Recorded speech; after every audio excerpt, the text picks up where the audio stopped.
stunting yang berkaitan dengan mitos.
Dampak jangka panjang yang pertama, postur tubuh lebih pendek.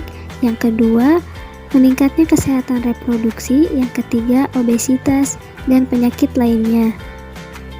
Apa itu mitos? Mitos adalah informasi yang salah tetapi dianggap benar yang telah diyakini, beredar, dan populer di masyarakat. Mitos stunting ini berkaitan dengan agama, pendidikan kewarganegaraan, dan budaya. Jadi apa contoh mitos stunting yang berkaitan dengan agama?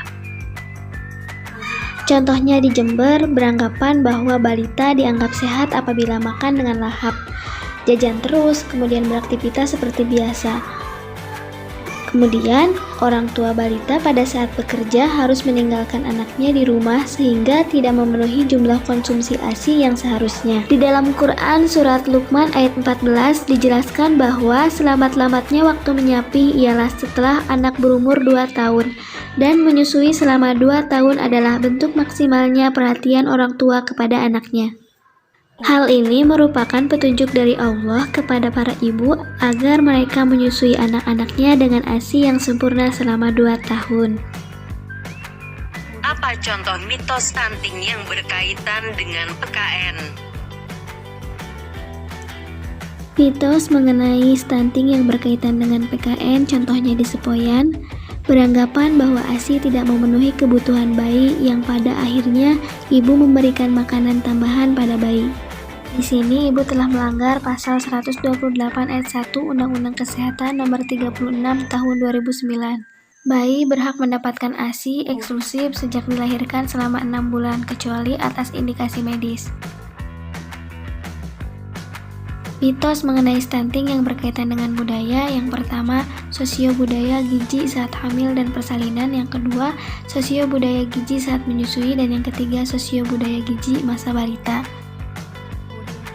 Yang pertama, sosio-budaya gizi saat hamil dan persalinan. Mitosnya, ibu tidak boleh memakan cumi-cumi karena dikhawatirkan bayi susah dilahirkan karena akan keluar masuk seperti cumi-cumi. Faktanya bahwa cumi-cumi merupakan salah satu sumber protein hewani.